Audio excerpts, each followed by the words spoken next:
삼보란 말은 이 불교 신앙에 있어서 자주 쓰이는 말이고, 따라서 불교의 신앙 대상이 뭐냐 이렇게 물으면 삼보다 이렇게 대답하기로 되어 있습니다. 그래서 이 삼보, 우리의 신앙의 대상인 삼보의 내용을 오늘 공부하시겠습니다. 이 부분은 일단 우리가 삼화표월지를 할 때에 얘기가 한번 되었던 것으로 두 번째가 되기 때문에 약간 이해하기가 쉬울 것으로 생각합니다만은 여기 있는 대로 읽어 내려가면서 약간의 설명을 가하겠습니다. 훨씬 듣기가 수월하실 거로 생각하고 속도를 좀 빨리 할까 합니다. 본문 삼보, 석삼자 보혜보자죠. 삼보라 하면 불보, 법보, 성보를 가리키는 것이니 불법성 셋을 어찌하여 보라 하는가. 부처님과 부처님의 가르침이죠. 법은 그 다음에 부처님의 가르침을 따르는 제자, 성단. 여기에는 흔히 말하기를 이 출가한 스님들만 생각하게 되는데 스님들뿐만 아니라 부처님을 믿는 성단에 속한 제자는 전부가 성보에 속합니다. 것이니 어찌하여 이 세 가지가 보배보자를 붙여서 보배라고 하는가. 이 세 가지가 모든 중생의 복밭이 돼요. 복밭.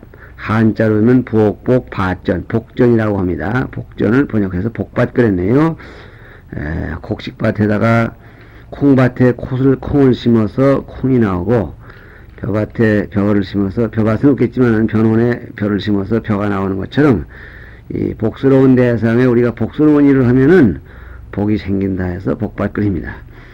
이 세상에 가장 존귀한 것이므로 누구나가 이 세상을 안락하고 그리고 즐겁지 편안하게 살려면 이 삼보라는 밭에다가 공덕이라는 씨앗을 심으면 틀림없이 그 소원을 이루게 하는 그런 그 존귀한 것이다. 돈을 가지고도 행복을 살 수가 없고, 명예만 가지고도 또 그 밖에 뭘 가지고도 완전한 행복이 될 수가 없는데, 이 삼보에 의지하면 틀림없이 소기의 행복을 찾는다 해서 존귀하다 그랬습니다. 그래서 보배라고 한다. 그렇게 친다면 보배로서는 가장 좋은 보배가 되겠습니다. 보배, 금은유리가 보배가 되겠지만 그것이 부자가 되긴 될지언정 그것 때문에 속이 상하고 그것 때문에 타락하는 수도 많이 있는 걸 보면은 금은보화가 아니라 삼보라야 된다는 얘기입니다. 그러면은 그 가운데 불보를 설명합니다. 불보는 부처님을 가리키는 것이니, 즉 가리키는 말이니, 부처님은 미혹한 번뇌를 여의고, 미혹, 깜깜하게 잘못하는 거죠. 이 미혹한 번뇌를 여의고, 그 다음에 온갖 법의 진리를 증득하였으며, 증득은 깨달아 얻은 거죠. 또 다른 중생을 인도하여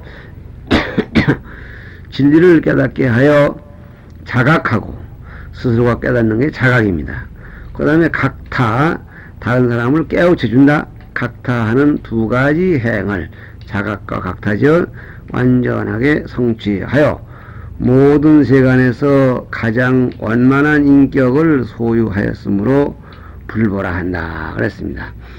그래서 이 불보의 특징은 자각각타에서 구경원만, 그래서 끝까지 이 자각각타의 행이 원만합니다.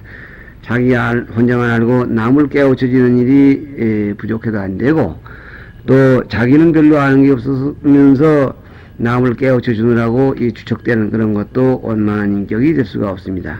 부처님은 이런 점에서 자각각타가 원만함으로 동시에 복과 지혜가 부족하신 분이다. 이렇게 해서 인간으로서 가장 갖춰야 할 모든 훌륭한 인격을 다 갖춘 인격의 상징을 부처님이라고 합니다. 우리가 부처님이라 할 때에 그 부처님은 붓다에서 나온 말이라고 하는 건 다 알고 계실 겁니다. BUDDHA에서 붓다 그럽니다. 이 붓다란 말이 오늘날 부처님으로 이렇게 변해오고 있지만은 이 부처님이란 말은 그 말의 뜻이 원만한 인격, 그런 뜻이 들어있다고 합니다. 다음 28페이지 마지막 줄, 법보는 불보 가운데 다음은 법보죠. 달마, 다르마가 되겠습니다. 보모 표기가 나왔네요. 다르마. 보모 표기도 기억해 두시기 바랍니다. 다르마, 곧 교법을 가리키는 것이니 자신의 특성을 보존해 가지고 다음 페이지 한자에 임지자승을 했습니다. 자신의 특성을 보존해 가지고 이 법보의 특성을 설명합니다. 법보는 법보로서의 자신의 특성이 갈무리 되어 있습니다. 부처님의 진리의면 부처님의 진리 그럴 때에 그 부처님의 진리가 가지고 있어야 할 그런 특성이 항상 들어있다. 그런 얘기입니다. 모범이 되어 다른 이의 일정한 지혜를 내게 함으로 그랬습니다. 그러니까요, 지혜란 말은 지식과 견해인데 지혜를 내게 한다. 그래서 요 한자음에 괴생물에 됐네요. 괴자. 괴자는 이 궤도적으로 그랬습니다. 그러니까 이것은 임지자승이 위에 있던 것에 반해서 괴생물입니다. 괴란 말은 원칙적으로 또는 틀림없이 뭐 이런 얘기입니다. 그래서 그 일정한 자성을 가지고 있는 법은 원칙적으로 틀림없이 수레바퀴 굴러간 자리에 또 다음 수레바퀴가 굴러가듯이 질서정연하게 생자는 낸다, 물자는 여러 사람들, 많은 중생들, 그런 뜻이 됩니다. 많은 중생들에게 해자는 견해, 지혜로서 그 지식을 내게 한다.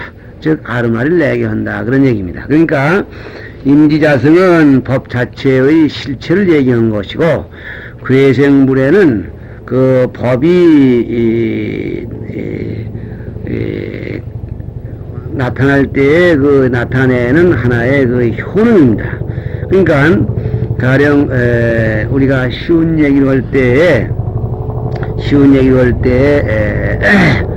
매실 있다고 하다. 매실이라는 것을 얘기해요. 매실이라는 하나의 법이라고 가정할 때 그 매실은 이 비행기가 또 이상하다. 매실은 이 실이 신 것이 그 자성을 보호해 가지고 있는 것입니다.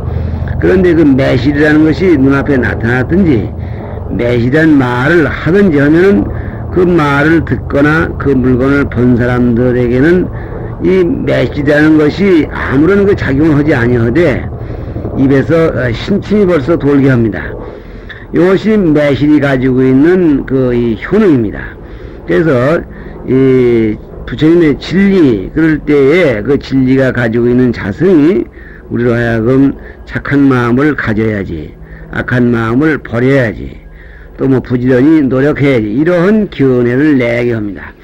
만약에 이 불법이 우리 중생들로 하여금 이게 좋은 견해를 내게 하는 그런 작용이 없다면은, 착한 작용도 내고 나쁜 작용도 내게 한다면은 이거는 괴생무례가 되는 것이 아니라 이건 세간 잡법에 불과한 것이죠. 그러나 이 불법은 누구든지 이 불법에 접했을 때 올바른 견해를 낸다. 일정한 견해를 낸다 했지만 올바른 견해를 봐야 좋겠죠. 법이라 하고, 그러니까 법이라는 개념은 정확히 말하면 임지자승 괴생무례입니다. 부처님께서 말씀하신 교리는 이 세상에 비길 데 없는 바른 법이어서, 이 세상에 여러 가지 법이 있습니다. 법이란 말은 우선 요즘으로 말하면 무슨 화약을 넣어서 폭탄을 만드는 법도 법입니다. 또 도둑놈을 잡아다 취조하는 사회적 법률도 법이고, 또 그런가 하면은 어떠한 이 조그마한 단체가 하나의 규약을 정해놓고 있는 것도 법입니다. 그러나 그 법들이 극히 제한된 영역 또는 이 극히 좁은 범위에서 작용을 하는 것인데, 부처님께서 말씀하신 교리의 법은 이 세상에 비길 데 없는 바른 법이다 그랬습니다. 어째서 비길 데 없는 바른 법이냐? 누구나가 번뇌의 속박에서 벗어나서 진정한 열반을 얻기 위해서는 따르기만 하면은 무상 열반을 얻게 하는 그러한 그 고맙고 거룩한 진리이기 때문에 비길 데 없는 법이다 그랬습니다. 이 교법대로 따르면 누구든지 각자가 될 수는, 각자가 부처님이죠. 깨달으니 부처님이 될 수가 있는 것이므로 세상의 재물과 같다고 하여, 이 세상 재물이 돈만 있으면은 누구든지 부자가 될 수 있다는 그런 얘기와 같이 이 법을 똑바로 알기만 하면은 누구나가 훌륭한 각자가 되고, 각자가 됨으로써 행복하고 위대할 수 있다고 해서 이 법을 법에 붙잘라서 법보라 한다, 그런 얘기입니다. 그 다음에는 이 승보가 되겠습니다. 승보는 승가, 범어로 상가 그렇습니다. M자 밑에 점이 있죠. 그래서 상가. 상가라는 말은 그 밑에 나옵니다만 화합이라는 말입니다. 그래서 상가 곧 화합한 단체를 가리키는 것이니 그랬습니다. 부처님의 가르침을 신봉하는 것을 공동의 목표로 해서 집합되어졌고, 그 집합되어진 단체가 화합되는 것으로서 화합했다고 해서 화합이라고 합니다. 일종의 쉽게 말하면 집단이라는 말을 상가라고 하겠고, 그 상가를 음으로 중국에 와서 음으로 한자로 번역하게 되니까 지금 우리가 쓰고 있는 중승자를 쓴데, 중승자가 원래 이 부처님의 제자를 지칭하기 위해서 되어진 자가 아니고 어떤 어떤 그 인간적 그룹을 가리키는 그 글자랍니다. 그러니까 의미상으로도 집단이라는데 맞겠죠. 그래서 이 승가라고 이 한자로 번역을 했는데, 승가라는 말은 화합한 단체 또는 화합한 집단, 이렇게 얘기가 됩니다. 화합한 집단이라고 했지만은 그냥 어떤 친목교를 모았다든가 어떤 동호인들끼리 모여서 이렇게 재미나게 노는 그것이 아니라 올바른 진리를 추구한다는 공동 목표 아래 모여진 단체, 이런 의미를 가지게 됩니다. 이것이니 부처님의 교법을 받아 가지고 깨달아 알고 닦아 행하여 필경에 끝까지 마침내는 말이죠. 무상정가 우위 없는 바른 깨달음에 이르르는 것을 최고의 이상으로 하는, 이런 얘기죠. 단순히 모인 것이 아니라 목표를 여기다 둔 그러한 성단, 집단을 말하는 것이다. 이 성단은 세간의 어느 단체보다 존귀함으로 승보라 한다. 다시 말하면 이 단체는 인격을 도야하는 데 있어서 내가 빠져서는 안 되고, 또 이 단체의 주목적이 누구나 서로 화합해서 서로 끌면서 인격 도야의 길을 나아가는 그런 단체이므로 어느 단체보다도 훌륭하고 거룩하고 위대한 단체다. 그러므로 내가 이 단체에 속해 있는 한 내가 잘못될 이가 없다. 그러니 세상에 어떤 보배를 가지고 내가 그렇게 구하기 어려운 행복, 구하기 어려운 무상정각을 이룰 수 있겠는가. 그렇게 친다면 가장 존귀한 보배죠. 그래서 승보라고 한다.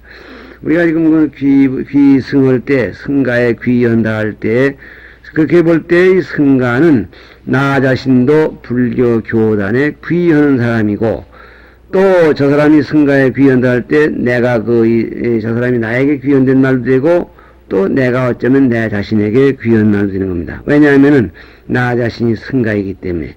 그러니까 내가 속해 있는 이 소중한 단체에 내가 목숨 바치고 마음 바쳐 귀해서 이 승가 단체가 수행에 필요하고 좋은 말씀을 하는데 무조건 따르리라 하는 그런 각오를 천명하는 게 승가에 귀하는 말입니다.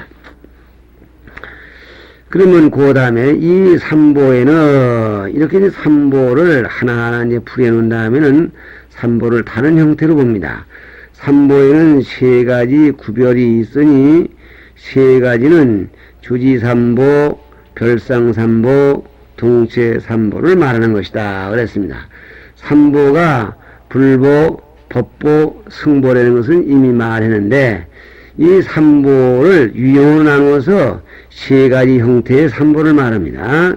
여기 얘기했지만 첫째는 주지삼보, 둘째는 별상삼보, 셋째는 동체삼보입니다. 요 이름을 기억해 두시기 바랍니다. 그러면은 주지삼보는 무엇이냐? 맨 처음이 주지삼보인데요. 주지삼보는 무엇이냐 그랬죠. 주지삼보는 후세에 전해지는 삼보를 말함이니 그랬습니다. 이 주지란 말은 요즘 절 대표자를 주지라 그럽니다. 요 주지란 말은 정법 자리에 머물러서 삼보의 권위를 유지해 나간다고 해서 주지 그립니다. 다시 말하면 절 주지된 사람은 하나의 그 직책을 생각하고 어쩌면 권위를 생각해서 어떤 주지는 자꾸 어디 주지는 자꾸 헐려고 그린다든가 막 간혹가다 주지 때문에 이 사회적으로 물이거리 나고 있습니다만은 그런 그 권리를 요즘 생각하는 그런 그 권리를 주장하고 또 뭐 돈 많이 나오는 데서 뭐 복을 수용하자고 하는 것이 주지의 의미가 아니라 원 주지의 의미는 정법 자리에 딱 머물러서 그래서 이 불법이 말세에 잘 유지돼 나가도록 하는 일을 주지라 한다고 했습니다. 이렇게 볼 때 주지란 말은 말법 시대에 불법을 지탱해 나가는 그러한 사업을 전부 주지라고 하겠습니다. 그래서 여기서 주지삼보란 말도 말법 시대에 불법을 유지시켜 나가기 위해서 우리가 삼보를 이렇게 설정해 놓고 신앙하게 되는데 그게 주지삼보는 뭐냐? 후세에 전해지는 삼보를 말한다 그랬어요.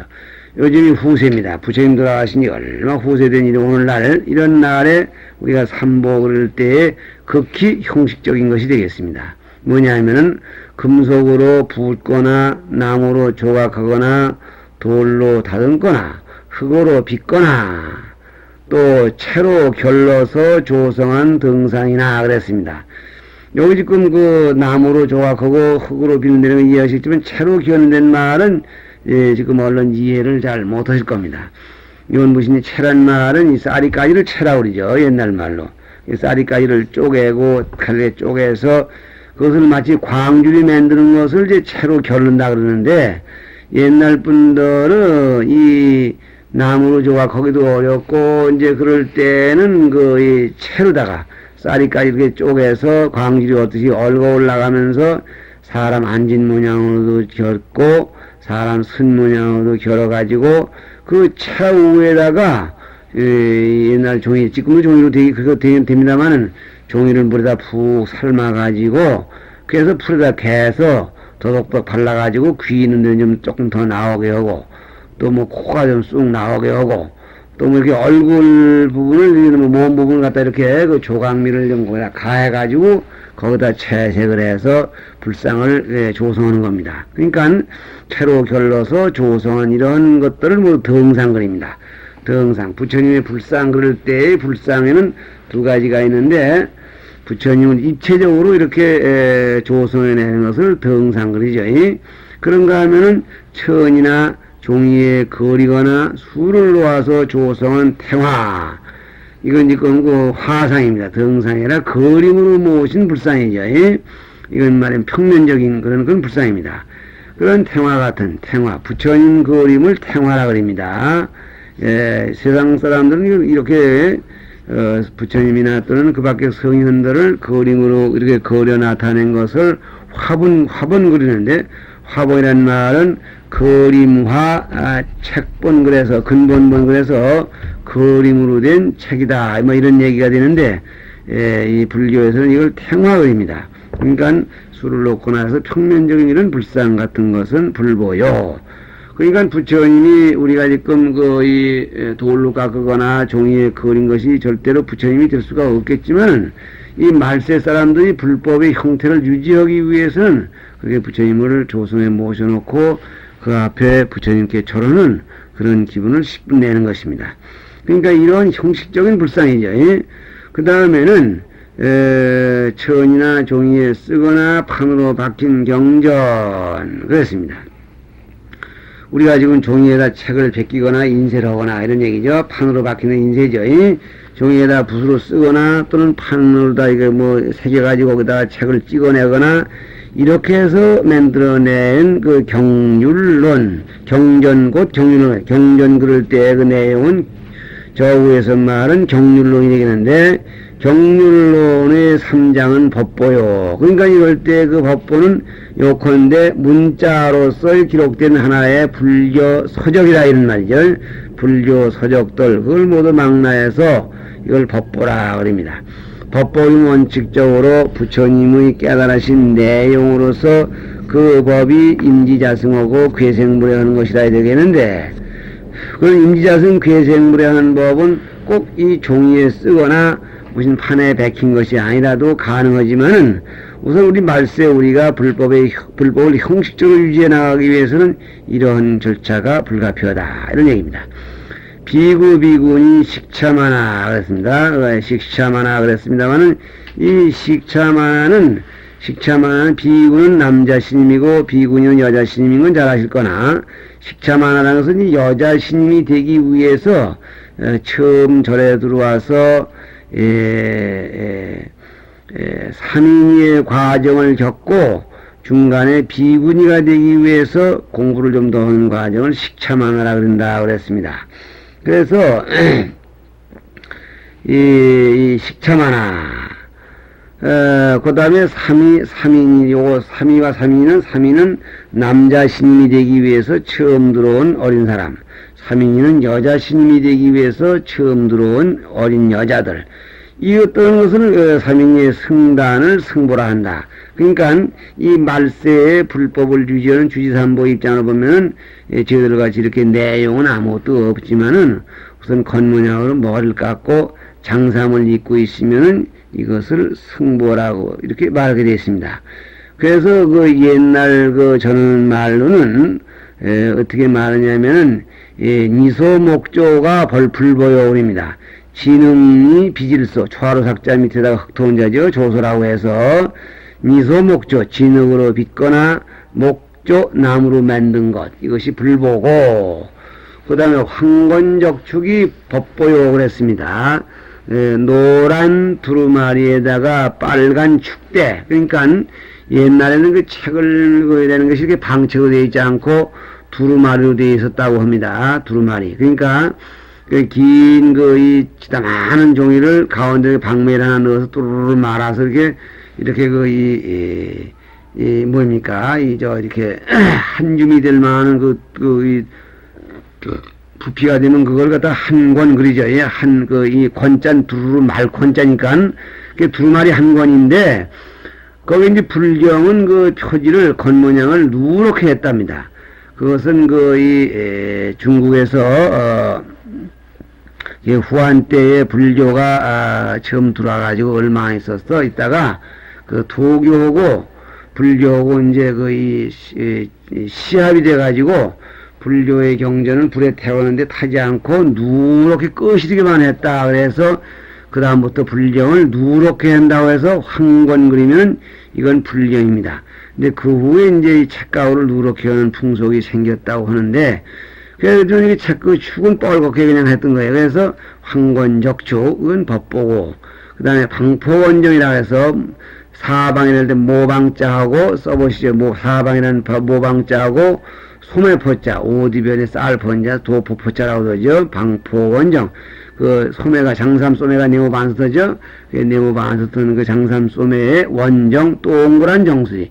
속인들은 꼭대기에다가, 정수리 꼭대기에다가 이 상투를 쪼져 놓으니까 원정이 될 수가 없는데, 우리 신녀들은 저는 머리를 깎고 머리가 동그랗습니다. 그래서 원정, 동그란 정수리 이렇게 가진 사람들을 승보라 한다. 그러니까 아까 말씀과 같이 불보는 요즘 말하는 그 불상을 말하고, 법보는 경전을 말하고, 승보는 내용에 있건 없건 우선 머리 깎고 장삼 입은 사람들, 목록을 거친 사람들, 이렇게 승보라고 합니다. 그럴 수밖에 없는 것이, 요즘 우리 절에서 있어 볼 것 같으면 이제 학생으로 있다가 이제 절에 좀 와서 이렇게 며칠 쉬어가기 위해서 머리를 좀 짧게 깎고 이렇게 그냥 굴러다니는 승복에도 하나 입고 있으면, 우선 그 보살님들은 그분 보고 이렇게 그런 애들 보고도 아유 신임, 저 신임은 누구냐고 이렇게 자연히 신임으로 알게 됩니다. 뭐 이런 것들을 일러서 주지삼보, 다시 말해 말세의 불법을 유지해 나가기 위한 하나의 형식적인 삼보다, 이렇게 말합니다.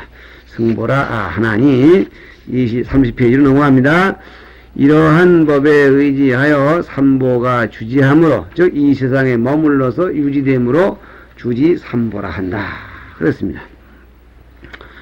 그 다음에는 그 별상삼보라는 게 나오죠. 별상삼보. 달을 별 모양상 그랬죠. 별상삼보는 종교적, 도덕적으로 믿고 수양할 표준을 보이는 실제 신앙상의 삼보를 말함이니, 별상삼보란 말은 이게 지금 그 실질적인 그런 그 삼보를 얘기합니다. 우리가 지금 불교 신자들이 요즘 왕왕 그 당하는 일이 불교는 그 불상, 우상을 숭배한다, 이런 그 공격을 받는답니다. 어떤 이교도들에게, 특히 그 기독교인들이 그 불교에 대해서 이렇게 공격을 할 때에 우상을 숭배한다 할 때 그 우상이라고 하는 그 대상은 여기서 말은 그 주지삼보가 되겠습니다. 다시 말해 그런 형식을 통해서 진실을 찾아보려고 하는 것인데, 그 형식적인 주지삼보를 통해서 우리 마음속으로 상상하고 연결지어 보려고 하는 이 실제 삼보죠. 그러니까 그래서 이 실체 삼보가 실질적인 삼보를 이걸 별상삼보라고 했습니다. 왜 이 별상삼보라고 하냐 할 것 같으면은 달을 별 모양상자입니다. 부처님과 법과 또 성단과 이것이 일정은 나는 아무나 끼어드는 게 아니지. 그냥 승보라고 그럴 때 우리 같은 사람은 아무나 끼어드는 것이 아니라 특별히 승보의 자격을 받을 만한 사람. 법복을 때 경전을 해놨다고 하면 전부가 법보가 아니라 실질적인 법. 이 세상에 여러 가지 법이 있지만 그 법에서 엄연히 가려져서 훌륭한 법으로 추앙받을 만한 법. 이렇게 해서 별상, 모양이 다른, 즉 차별된 모습의 삼보 이렇게 말합니다. 그는 어떤 것이냐? 석가모니불이나 아미타불과 같은 3세 시방의 모든 부처님은 불보요. 그 실질적인 과거, 현재의 모든 부처님. 더 나아가서는 미래의 부처님, 미륵 부처님 같은 님도 부처님입니다. 그러니까 이건 아무나 지금 뭐 나도 부처 되면 된다. 나도 지금이라도 성불할 수 있는 자격이 있다니까 나도 부처다. 이런 식으로 해서는 안 됩니다.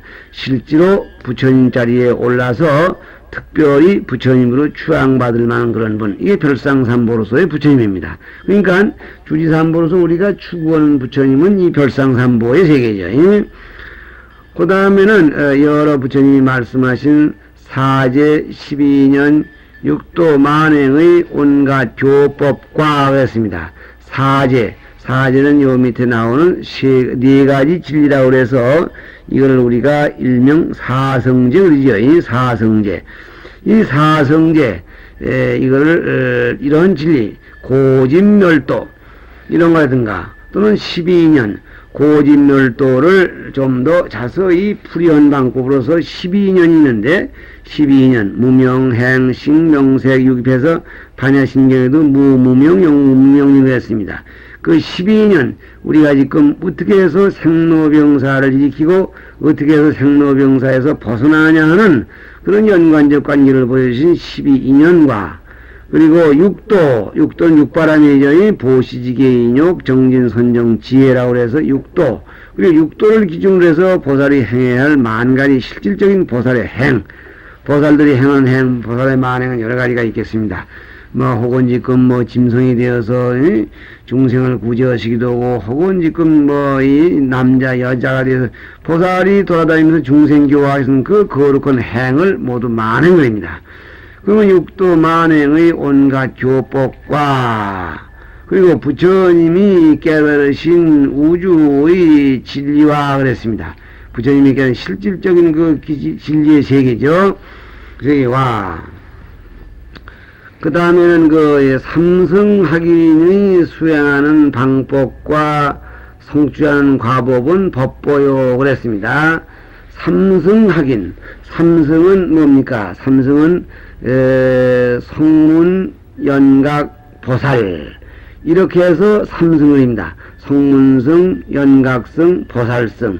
다시 말하면 성문연각은 소승이고 보살은 대승인데, 쉽게 말해서 대승, 소승을 망라한 실질적인 모든 이 학인, 수행자, 학인이란 말은 수행자는, 요즘은 학인 그리면은 강원에서 경공 보는 사람들 학인 그리는데, 여기서는 이 불법을 배우는 모든 불제자를 말하는데, 이분들이 수행하는 수행 코스, 수행 과법, 수행하는 방법과 또 그들이 수행해서 얻어지는 그 지위, 과법의 지위를 모두 묶어서 법보라고 한다. 그렇게 얘기를 하고 있습니다.